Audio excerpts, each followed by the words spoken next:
Glória a Deus, que a graça e a paz seja sobre a sua vida, amém? Pode sentar, meus irmãos, fique à vontade. Que alegria estar fazendo parte desse momento tão lindo aqui para Araucária, para Lagoinha Araucária. Quem está feliz aí, diz um amém aí. Muito obrigado, pastores, pelo convite. É uma honra para mim poder estar aqui hoje, compartilhando um pouquinho da palavra do Senhor. Nós estamos há pouco tempo aqui em Curitiba, né, aqui do ladinho, conhecendo os caminhos ainda. Errei um monte de rua para chegar aqui hoje, mas cheguei. Deu certo, glória a Deus por isso, né? Mas que alegria que é poder estar aqui. E eu quero já começar profetizando que Deus tem grandes coisas para esse lugar. Olhe para essas paredes aí, ó. Dá uma olhadinha aí para essas paredes. Faz assim para essas paredes, ó. Fala, tchau, paredes. Vocês vão ficar pequenas. Que o Senhor possa alargar as tendas desse lugar em nome de Jesus. Amém? Louvado seja o nome do Senhor. Eu quero que você abra sua Bíblia comigo lá no livro de Efésios, por favor, capítulo 1. Efésios, no capítulo de número 1. Eu creio que nós estamos aí no comecinho ainda do ano de 2025 e Deus tem grandes coisas para fazer nesse ano. Como nós estamos dito, declarado, é o ano da provisão. Como o pastor falou aqui há pouco, viver em obediência é o primeiro passo para receber a provisão do Senhor. O pão nosso de cada dia nos dá hoje. Mas antes de falar o pão nosso de cada dia, Jesus ensinou a orar: seja feita a vossa vontade. Primeiro eu faço a vontade do Pai, depois eu recebo a provisão do dia. Então que essa seja uma verdade no nosso coração. Mas eu quero ler Efésios capítulo 1, verso de número 3. Diz assim: bendito seja o Deus e Pai de nosso Senhor Jesus Cristo, que nos abençoou. Diga comigo, que nos abençoou. Traz para o pessoal, coloca aí, que me abençoou com todas as bênçãos espirituais nas regiões celestiais em Cristo, porque Deus nos escolheu nele antes da criação do mundo para sermos santos e irrepreensíveis em sua presença. Pai, essa é a tua palavra, Senhor. Nós somos o que ela diz que nós somos e nós podemos fazer o que ela diz que nós podemos fazer. Hoje nós queremos ser tocados por essa palavra e nunca mais queremos ser os mesmos, que possamos sair daqui transformados, renovados pelo poder da tua palavra, em nome de Jesus. Amém. O tema da mensagem é aquilo que Deus já fez. Eu quero ler de novo esse texto com você. E o verso 3, muitas vezes nós deixamos ele passar despercebido, mas ele diz assim: bendito seja o Deus e Pai de nosso Senhor Jesus Cristo, que nos abençoou com todas as bênçãos. Diga comigo, todas. Todas. Todas. Sabe aquela bênção que você está precisando? Está incluído em todas? Então ele já te abençoou. Sabe aquilo que você estava orando? Você fala, meu Deus, se o Senhor me abençoasse, está incluído em todas? Então ele já te abençoou. Ah, pastor, mas aí tem algo errado, a conta não está batendo não. Porque eu ainda não recebi todas as bênçãos. Então deixa eu te contar algo, eu também ainda não recebi todas as bênçãos, mas ele já me abençoou com todas as bênçãos. E é sobre isso que eu quero falar hoje. Aquilo que Deus já fez.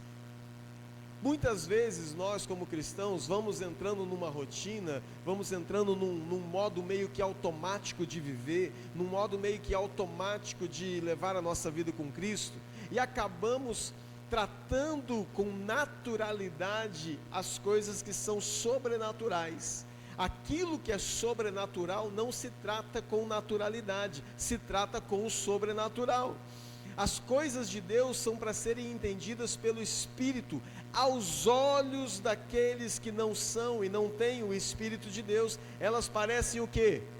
Loucura, diz a palavra do Senhor. Então muitas vezes nessa normalidade que vamos tratando, nós acabamos tratando Deus como se fosse uma relação comum com qualquer outra pessoa. E muitas vezes, eu não sei aqui, quem aqui já recebeu uma promessa de alguém, não é de Deus não. Você recebeu uma promessa de alguém, de qualquer pessoa. Teu patrão prometeu que ia te dar um aumento e não deu. Alguém prometeu que ia te pagar uma pizza, até hoje não pagou. Esse irmão que está do teu lado prometeu que ia te pagar um café, até hoje não pagou. Quem aqui já recebeu uma promessa e não recebeu essa promessa? Aí, eu também. Prometeram que meu time ia ganhar tudo esse ano passado, não ganhou nada. É assim. Só que daí quando alguém te promete e não cumpre, geralmente a nossa fala, o nosso alvo vira aquela pessoa. Ó, tá vendo fulano? Fulano falou que ia fazer e não fez. Fulano prometeu que ia me dar uma carona e não passou. Fulano prometeu que ia pagar uma conta minha e não pagou. Fulano prometeu que ia me levar a comer um churrascão e não levou. E aí nós ficamos de mal com aquela pessoa. Ficar de mal, agora eu fui lá em 1990, né? De mal de você. E aí nós ficamos irritados, chateados. E falamos, essa pessoa aí não tem palavra. Agora eu quero fazer uma pergunta. Primeira pergunta para quem está do seu lado aí. Promete ser sincero? Pergunta aí. Na sua resposta. Então tá, Deus está vendo. Quem aqui já ouviu uma promessa de Deus? Uma promessa da palavra. Mas essa promessa por algum motivo não se cumpriu. E você ficou chateado com Deus. Levante a sua mão, por favor. Olha aí, a minha está levantada também. Porque muitas vezes nós nos frustramos. Nos frustramos porque Deus prometeu algo e parece, diga comigo, parece que ainda não se cumpriu. E aí nós ficamos chateados, da mesma maneira que ficamos chateados com alguém que prometeu o churrasco e não pagou. Mas deixa eu te falar, Deus não é homem para que minta, nem filho para que se arrependa. Ele não pode ser comparado ao teu colega de trabalho que te prometeu uma carona. Ele não pode ser comparado ao teu patrão que te prometeu e não pagou. Ele não pode ser comparado ao teu pai terreno, à tua mãe terrena, ao teu irmão terreno. As coisas desse mundo, Ele é Deus e a sua palavra não volta vazia. Pastor, então o que aconteceu? Aí que está. Toda promessa de Deus que ainda não se cumpriu na nossa vida, não é por causa de Deus, é por causa de nós. Toda promessa de Deus, obrigado, que ainda não se cumpriu, não tem a ver com aquilo que Deus não quer fazer, ou não pôde fazer, mas tem a ver com o meu e com o seu posicionamento. O que eu preciso fazer para viver essas promessas?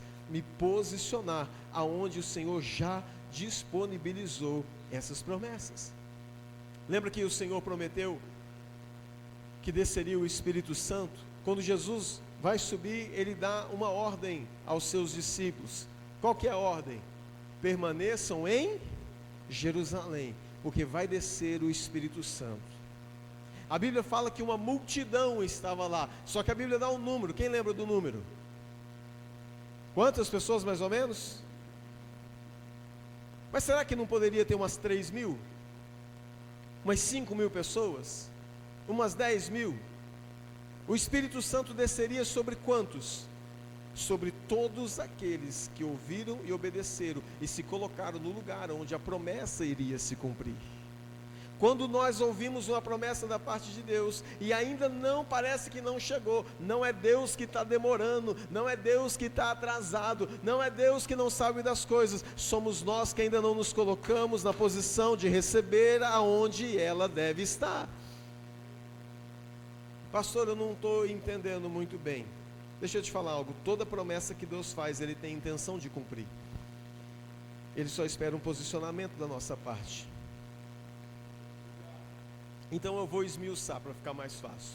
Vamos supor que Deus prometeu para alguém aqui, você recebeu uma palavra, uma promessa de Deus, que você seria um pregador do Evangelho. Pastor, mas até agora, nada.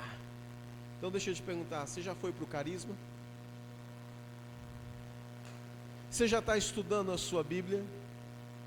Você já está pregando para uma pessoa no ponto de ônibus, na mesa do lado da tua faculdade? Você já está pregando para alguém dentro da sua casa? Você já está se preparando? Ou você continua a sua vida rolando Instagram, feed, history, procurando série no Netflix e esperando que um dia um anjo do Senhor vá bater na sua porta e vai falar: eis que vos digo, servo fiel, tem um estádio ali esperando para você pregar. Entre aqui nessa van celestial e te levarei para o Vira Brasil, você vai pregar lá. Não é assim. Pastor, Deus falou que eu ia ser um pregador, até agora nada. Você está esperando um palco para começar? Não. Comece, se posicione como um pregador, para que a promessa do pregador venha sobre você. Um dia um menino chegou para mim e falou assim: pastor, Deus me deu uma palavra que Ele vai me levar para as nações, o que eu faço? Eu falei para ele: tira o passaporte. Como é que você vai para as nações sem passaporte? Não, pastor, mas eu não sei. Então, quando a promessa vier na tua porta e bater lá a oportunidade, você vai como para as nações, menino? O problema das promessas não se cumprirem é que nós não nos posicionamos para recebê-las. Um dia Deus falou comigo assim: eu vou te levar para outros países. Uma das primeiras coisas que eu fiz foi fazer o meu passaporte. Fui lá e tirei meu passaporte. O passaporte naquela época tinha validade de 5 anos. Eu morei muito tempo ali em Cascavel, no Paraná, divisa ali com o Paraguai, né? Bem pertinho, 1h30 do Paraguai, da Argentina. 5 anos o meu passaporte. Meu passaporte durante 5 anos não viu um carimbo. Branquinho, lisinho, limpinho. Um dia eu fui para o Paraguai com ele, falei assim: vai que atravessando a fronteira a pé lá, pediu carimba aqui para mim, por favor. Não quiseram. Nada. Ué, pastor, a promessa não se cumpriu. Meu passaporte venceu sem eu ter feito nenhuma viagem. O que eu fiz? Renovei. Porque se Deus deu uma promessa, Ele tem intenção de cumprir, e eu tenho que estar preparado.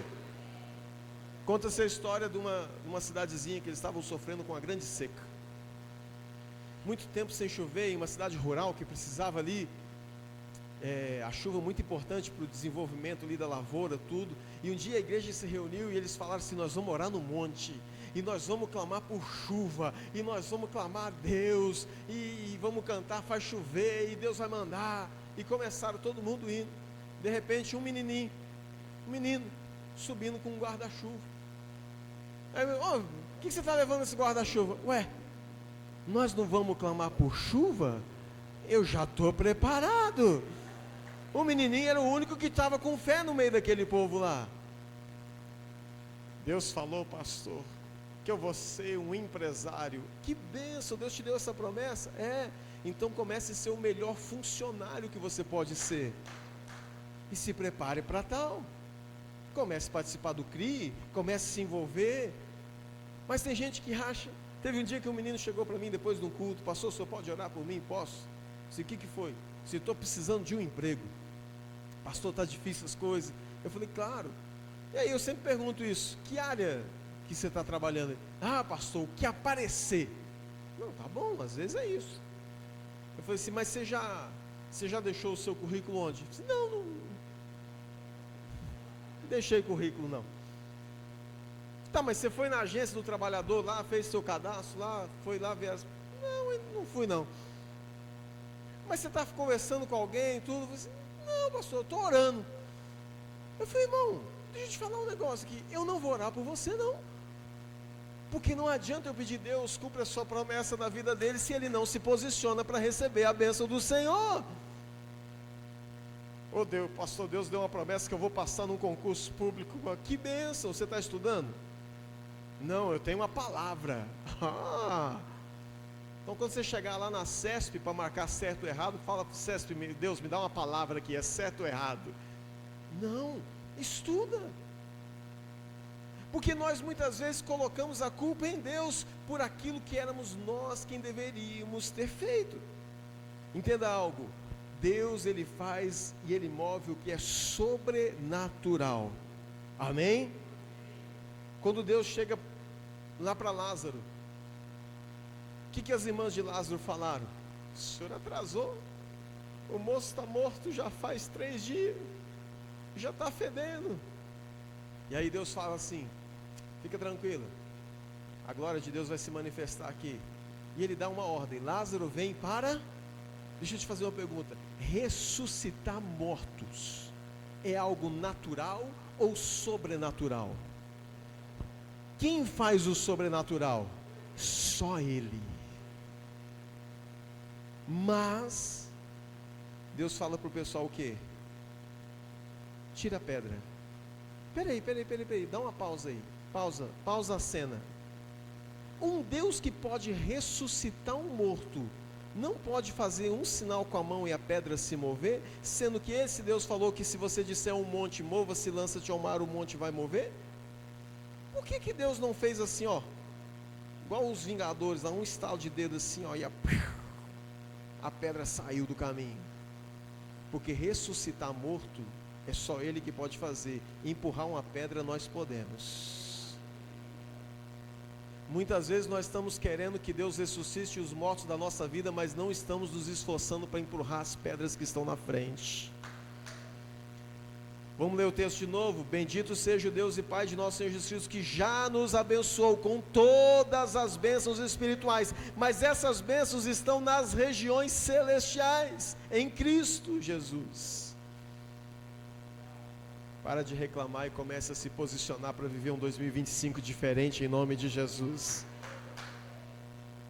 Pare de reclamar e comece a se posicionar para receber mais do Senhor. Comece a viver como quem já é abençoado. E isso só pode quem vive pela fé. A fé, ela tem 2 partes. A primeira parte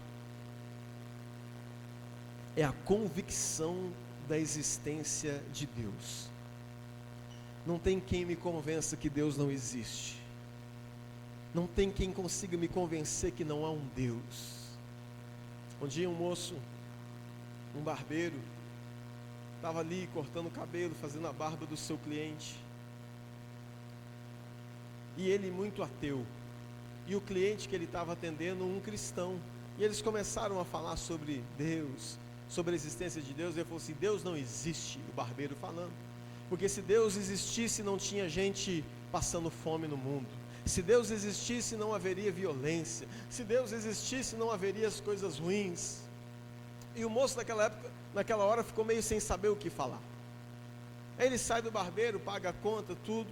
Quando ele está virando a esquina assim, ele vê um pessoal sentado assim, moradores de rua, com aqueles cabelos, sabe aquele cabelo do morador de rua, que ele já está há 25 anos sem cortar o cabelo, aquela barba aqui em cima, todo mal feito, não, nem feita, tá, né? Aquela de mendigo mesmo, aquela cabelão, aquela barba horrível. E aí Deus dá uma estratégia para ele volta no barbeiro e fala assim: eu descobri uma coisa. Ele falou: o quê? Barbeiros não existem. Como não existe? Eu estou aqui. Você acabou de cortar o cabelo comigo, fez a barba comigo. Assim, se barbeiros existissem, não tinham pessoas cabeludas e com a barba mal feita andando pela rua. Ele fala: não, senhor, eu estou aqui, é eles que não vêm até mim. Ele falou: da mesma maneira, Deus existe, mas tem gente que não vai até Ele. A primeira parte da fé é a convicção da existência de um Deus poderoso. E a segunda parte da fé é a confiança na sua natureza. Tem muita gente que acredita que Deus existe, mas não confia no que Ele pode fazer. Tem muita gente que acredita que Deus existe, mas não confia no que Ele pode mudar. Quantos solteiros às vezes vêm para a igreja e no meio de sei lá, 2, 3, 6 meses que ele está na igreja, e aí tem alguns que começam a desesperar para casar. Meu Deus, eu preciso casar. Eu fui pastor de jovens muito tempo, então de cada 10 jovens adolescentes que eu atendia, 11 vinha falar sobre namoro.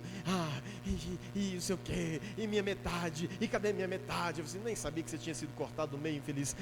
Cadê minha metade? E uma vez eu dei uma palavra dura para os meninos da igreja e falei assim: escuta aqui, você crê que Deus morreu no seu lugar e te livrou do inferno, mas não crê que Deus pode te dar um casamento. Você crê que Deus te salvou, livrou a tua alma do inferno, mas não acredita que Deus pode te sustentar. Muitos de nós acreditamos em Deus, mas ainda não confiamos na sua essência. E viver essas promessas aqui implica em confiar na natureza. Confiança, aqui eu quero te dizer algo, não é ter todas as perguntas respondidas. Tem muitas vezes que a resposta vai ser zero. Confiança em Deus é, mesmo sem ter todas as respostas, continuar caminhando e crendo que Ele vai fazer. Irmãos, grandes passos do meu ministério, eu nunca tive todas as respostas. Eu nunca tive assim, Deus nunca me deu um script, assim, ó, é assim, você vai virar ali. Deus não é um GPS que vai te falando tudinho. Deus, Ele só te dá o destino final e fala, vai. No caminho eu vou te falar. Até porque se Ele falasse tudo antes, a gente não ia. Quem aqui começou e terminou alguma faculdade? Deixa eu ver. Você começou e terminou uma faculdade. No meio do caminho ficou difícil, sim ou não? Sim. Quando você foi na faculdade fazer a sua inscrição, não sei se era uma particular, ou se você passou numa pública, que você passou no vestibular, aquela alegria, aquela maravilha, mas se alguém tivesse te falado o que era um TCC, se alguém tivesse te falado o que era um estágio, se alguém tivesse te falado antes o que é fazer cálculo de uma página, muitos não teriam nem começado. Mas no meio do caminho você fala, agora eu estou aqui, eu não tenho todas as respostas, mas eu vou prosseguir em nome de Jesus. Confiar na natureza de Deus é primeiro saber que Ele é bom. Então, se Ele é bom, eu descanso na bondade do Senhor. E é por isso que nós precisamos conhecer o Deus que nós servimos. Diga comigo, Deus é bom. Se Deus é bom, eu descanso na bondade dEle. Mas Deus não é só bom, diga comigo, Deus é fiel. E se Ele é fiel, eu descanso na sua fidelidade. Mas Deus é provedor. E se Ele é provedor, eu vivo e entro no ano da provisão, descansando na sua provisão. Mas Deus é misericordioso.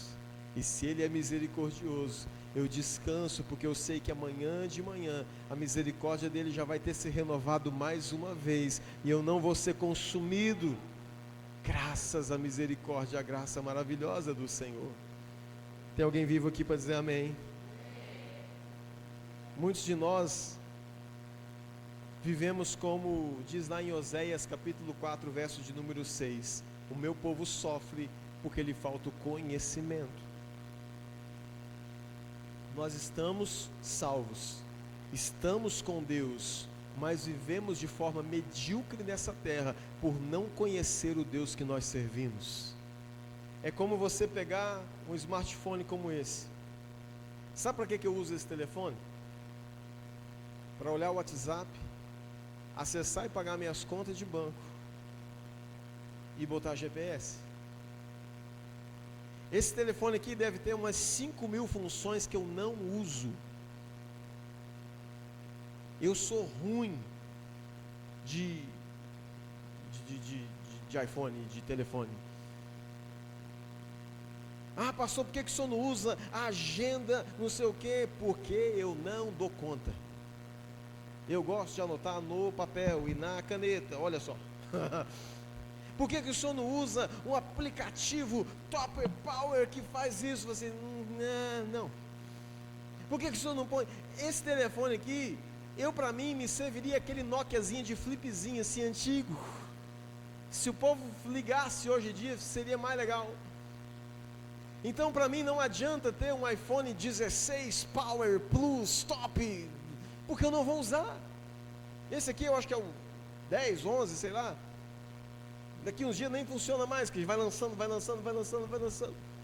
O que eu estou querendo dizer com isso? Que tem um monte de cristão que está andando com Deus da mesma maneira que eu ando com essa porcaria aqui. Tem um monte de coisa para eu acessar, mas eu não acesso. Tem um monte de coisa para eu usufruir, mas eu não usufruo. Por quê? Porque eu acho que Deus é um senhor de barba branca sentado num trono. Não, esse é Papai Noel, que nem existe.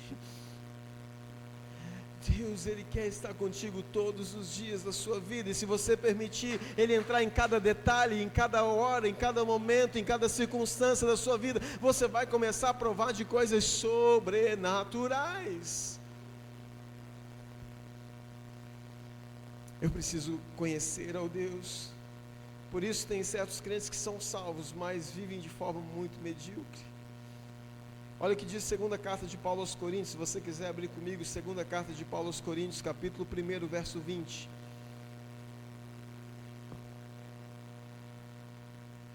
Pois quantas forem as promessas feitas por Deus, tantas tem em Cristo o sim. Por isso, por meio dele, e o amém é pronunciado por nós para a glória de Deus. Vamos ler de novo.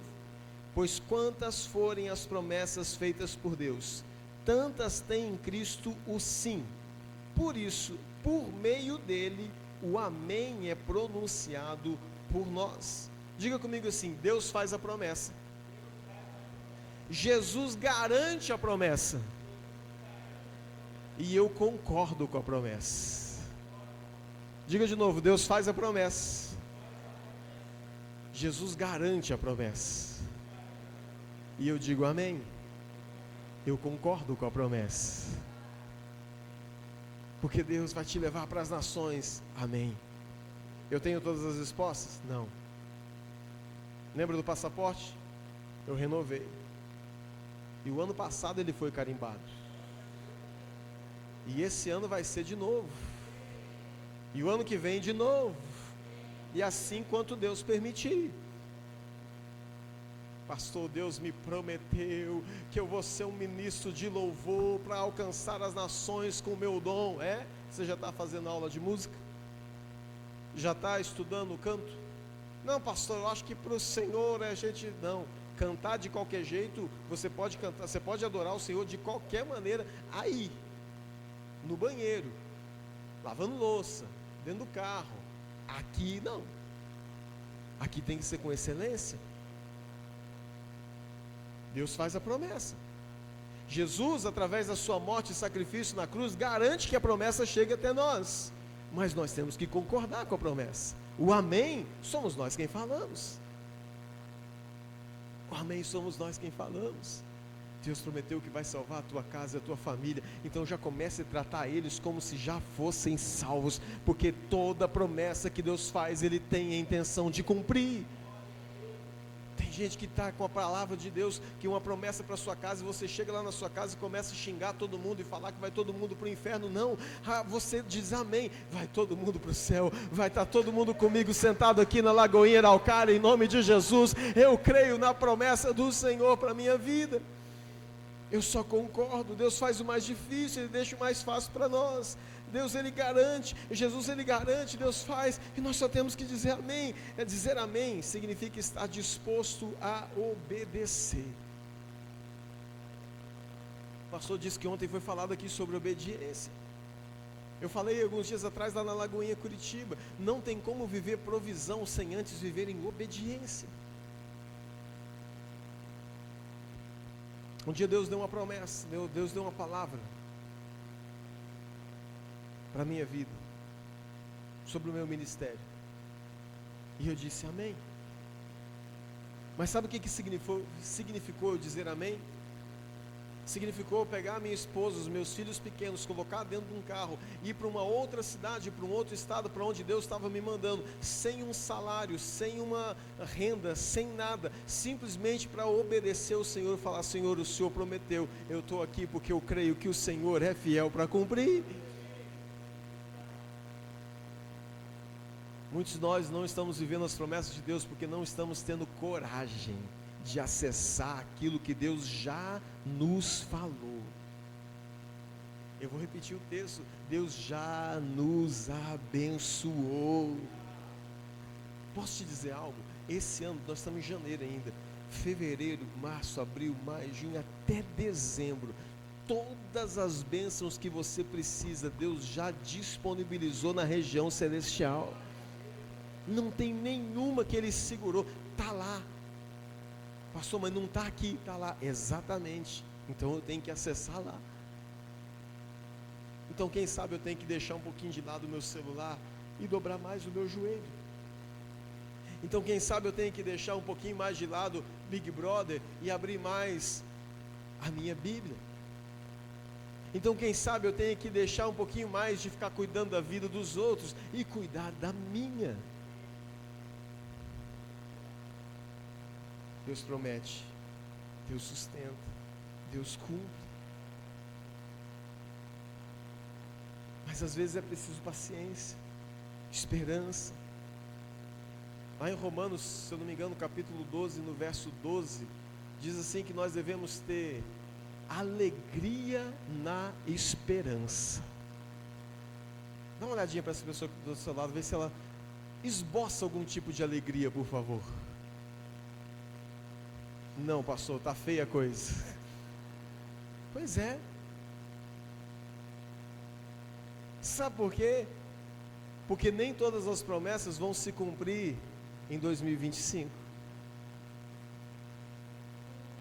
Tem promessas que Deus fez para a minha vida que ainda não se cumpriram. Já fazem mais de 10 anos, mas eu continuo crendo que se não aconteceu ainda, não é porque Deus está demorando, é porque provavelmente eu não estou pronto para acessá-las. Quem é pai aqui, mãe? Deixa eu ver. Quem tem filho, sei lá, adolescente aí, 10, 12, 13, 14, 15 anos, isso. Você já prometeu um carro para o seu filho? Espero que não, eu não. Não prometi. Nós conversávamos sobre, não tem nenhuma promessa. Mas vamos supor que você tem o dinheiro hoje. Seu filho tem 12 anos de idade. Você tem o dinheiro hoje, está lá na tua conta, para ir lá e comprar um carro 0 km e dar na mão do seu filho. Você dá para ele? Por quê? Óbvio, porque ele ainda não tem maturidade. Tem promessas que ainda não se cumpriram na nossa vida, porque ainda nos falta maturidade para acessá-las. A palavra do Senhor vai dizer, um texto onde faz uma comparação sobre o herdeiro que ainda não é maior de idade. Apesar de todas as coisas serem dele, ele não pode gerir todas as coisas, porque ele ainda não tem idade para tal. E é isso, as bênçãos já estão lá. Não é Deus que está errado, não é Deus que está demorando, somos nós que precisamos crescer.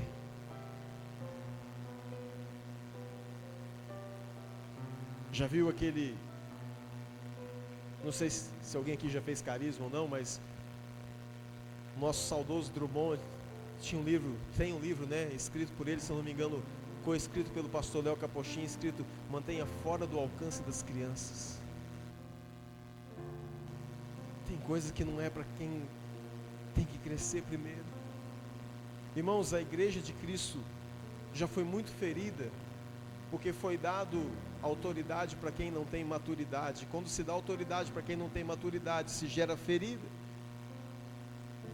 Não, pastor, eu quero servir, mas eu só sirvo se eu for líder. Que bênção! Então deixa eu te falar algo, aqui na Lagoinha, o líder, o mais top é aquele que mais serve. A nossa disputa aqui é para ver quem vai lavar o pé do outro primeiro. A gente não briga por posição. Pastor, mas Deus deu uma promessa que eu seria um grande líder. Você quer ser um líder ou um chefe? Um dia eu conheci um pastor, não era da Lagoinha, graças a Deus. Era um encontro assim que tinha muitos pastores. E esse pastor ele falou assim: eu não me considero um pastor. Ah, não? Eu me considero um profissional da fé. Falei, credo.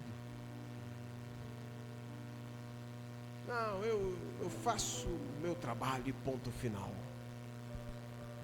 Um outro chegou para mim um dia e falou assim: meu sonho é ser um líder regional. Ah, é? Por quê?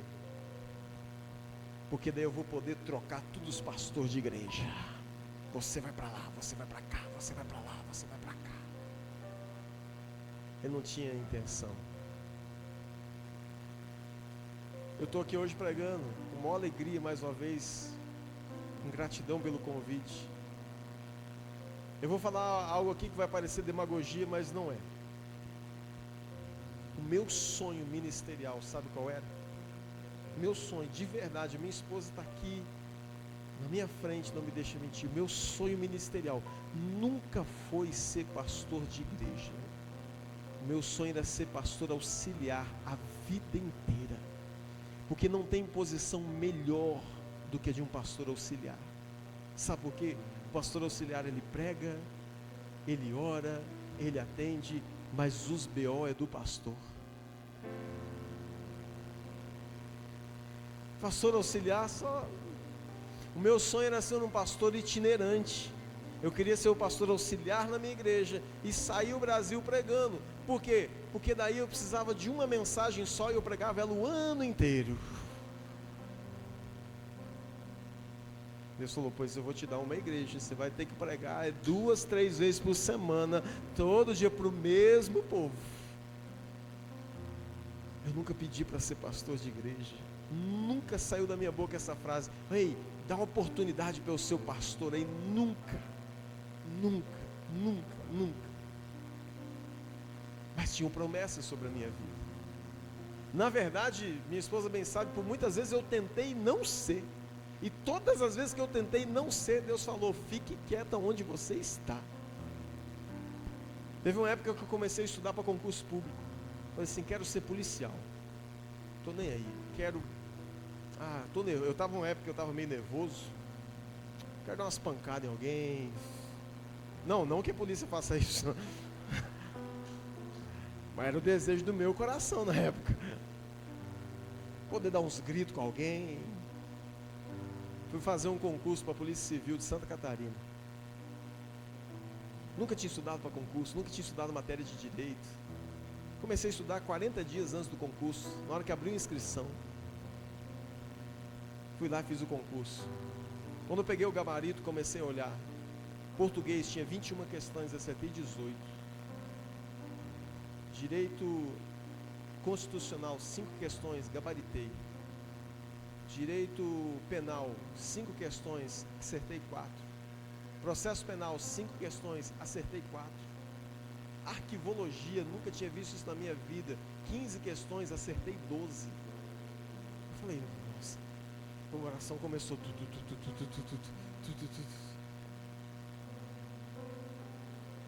Quando saiu o resultado para a próxima fase, que seria o TAF, teste físico, nota de corte 81, nota que eu tirei 80. Isso não é o pior. Na época que eu estava conferindo o gabarito, eu vi que eu acertei uma questão e marquei errado no gabarito. Eu passei naquele concurso. Mas na mesma semana que eu fiz aquele concurso, eu fui para um culto. Pastor Lucim Barreto pregando. Eu sentado assim na primeira fileira. E você não tem horas que o pastor parece que prega só pra gente? Não dá uma raiva? Inclusive, se aconteceu hoje, não tem nada a ver com isso, eu nem te conheço. Eu sentado assim, o pastor Lucim parou na minha frente e apontou o dedo assim, parecia que tinha mais ninguém. Ele falou assim: a pior coisa que tem para um homem é ele prosperar naquilo que Deus não chamou ele para fazer. E virou e continuou pregando. Eu falei: tá bom, Senhor, tá bom. Irmãos,